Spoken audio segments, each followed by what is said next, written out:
Plan दिखाने के एक दिन के बाद जब अमित ने राहुल को कॉल किया तो सबसे पहले तो राहुल ने उसका कॉल रिसीव ही नहीं किया। अमित ने फिर से एक दो बार और कॉल किया और जब एक दो बार और कॉल आया तो फाइनली राहुल ने कॉल रिसीव किया। अमित ने कहा कि यार कैसा है और बता। राहुल ने बोला सब कुछ ठीक है, बता क्यों कॉल क्यों किया है। अमित ने कहा कि कल तेरे को प्लान दिखाया था एक, तो तूने क्या सोचा। राहुल ने कहा कि देख मैं तेरे से सीधे सीधे बोल दूं कि मैं ना इन जोड़ने वालों धंधों में नहीं पड़ने वाला और मुझे पता है ये लोगों को बेवकूफ बनाने का धंधा है और मैं ये सब बिल्कुल नहीं करने वाला। अमित को थोड़ा सा दुख जरूर हुआ क्योंकि राहुल उसके बचपन का दोस्त था और अमित चाहता था कि राहुल उसके साथ मिलके इस बिजनेस में आगे काम करे और दोनों मिलके आगे बढ़े। अमित ने एक छोटा सा सवाल कर लिया कि ठीक है चल तू नेटवर्क मार्केटिंग नहीं करेगा, तू मेरे साथ नहीं जुड़ेगा, ये धंधा खराब है, तो आखिर तू क्या करेगा।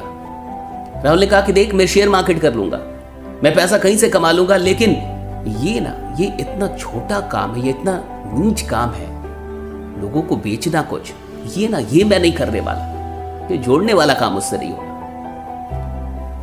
फिर अमित ने कहा कि देख ठीक है तू शेयर मार्केट से पैसे तो कमा लेगा, लेकिन इस बिजनेस में बहुत अच्छे रिश्ते बनते हैं, बहुत अच्छे लोग मिलते हैं और राहुल कई बार ना पैसा काम नहीं आता लेकिन रिश्ते काम आते हैं। राहुल ने कहा कि देख तू ना मुझे बना मत, हाँ साला मैं सब जानता हूं कि तू चाहता क्या, तू बस इतना चाहता है कि मैं जुड़ जाऊं, तो तेरी यहां कुछ भी नहीं चलेगी। और सुन आज के बाद ना कॉल मत करियो, मुझे अच्छे से पता है कि मुझे क्या करना और क्या नहीं करना है, कम से कम ये धंधा तो मैं कभी ना करूं।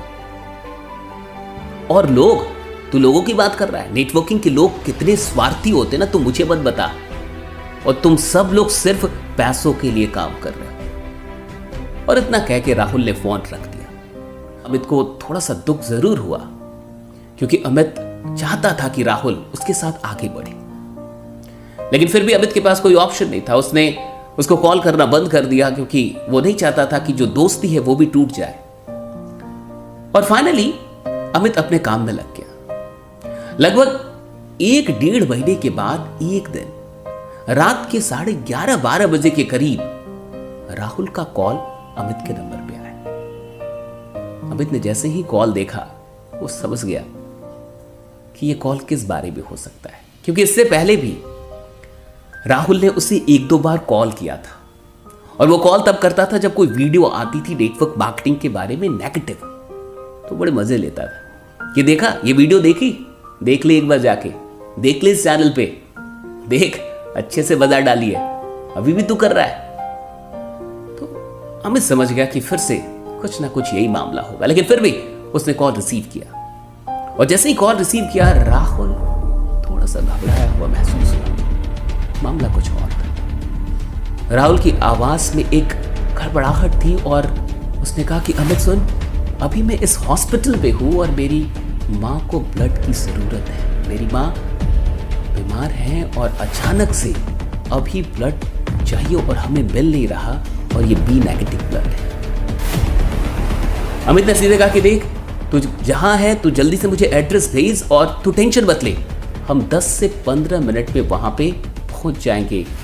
वैसे तूने जो हॉस्पिटल बताया मुझे पता है वो कहां पे है, फिर भी तू एक बार लोकेशन भेज दे। अमित ने तुरंत इस मैसेज को अपने ग्रुप में अपने लीडर्स के बीच में सर्कुलेट किया, ऐसे भेजा और 5 मिनट के अंदर एक बंदा मिल गया जिसका ब्लड बी नेगेटिव था। 10-5 लोग तुरंत हॉस्पिटल में पहुंचे 10-15 मिनट में। वहां पे राहुल काफी दुखित, और जब ये सब लोग वहां पहुंचे और कहा कि ब्लड मिल चुका है, ये ब्लड दे, राहुल अंदर से तो बड़ा खुश था, लेकिन उसे कुछ समझ में नहीं आ रहा था कि वो क्या बोले और क्या ना बोले। फाइनली वहां पे उसकी मां को ब्लड मिल गया और कुछ देर के बाद अमित और उसके सारे दोस्त वहां से चले गए। अमित ने जाते जाते राहुल से यह कहा कि देख अगर कुछ भी हो तो हिचकना मत, मुझे फ्रैंकली बताना, कहीं भी कोई भी जरूरत हो तो मुझे फ्रैंकली बताना, हम तेरे साथ हैं। 1 से 2 दिन के बाद उसकी मां ठीक हो गई और जब वहां से डिस्चार्ज हो रही थी तो डॉक्टर ने राहुल से कहा कि अगर सही टाइम पे ब्लड ना मिलता तो कुछ भी हो सकता था। राहुल अंदर ही अंदर रोने जैसा था। और जब वो घर पहुंचा तो रास्ते भर में वो सोचता रहा कि वो अमित के बारे में क्या सोचता था, वो नेटवर्क के लोगों के बारे में क्या सोचता था। जब वो घर पहुंचा तो उस रात उससे रहा नहीं गया और उसने अमित को कॉल किया। जैसे ही अमित ने कॉल उसका देखा, उसने रिसीव किया और उसने सबसे पहली बात यही पूछी कि और बता माँ कैसी है। राहुल ने कहा कि सब कुछ ठीक है, माँ घर आ गई है, ठीक हो गई, सब कुछ बढ़िया है।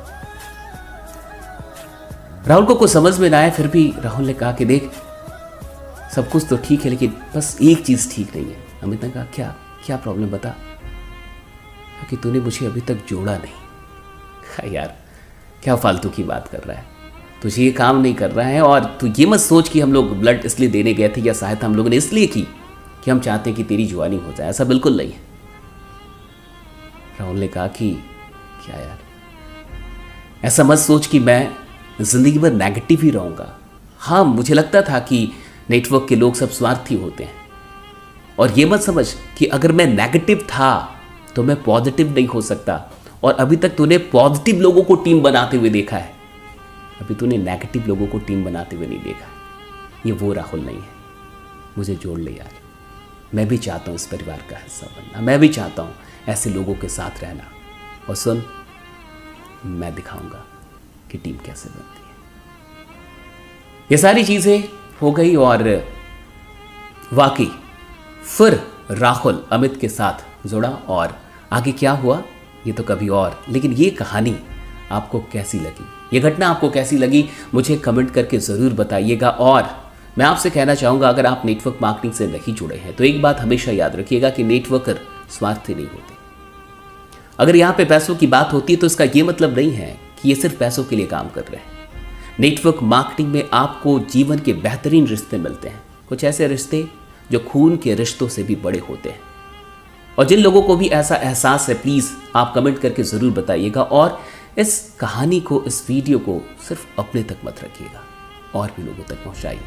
बाकी मैं ऐसी ही और भी कहानियों के साथ आके आपको मिलता रहूँगा। बने रहिए, जमे रहिए, क्योंकि आपका जीतना सुनिश्चित है। Thank you so much.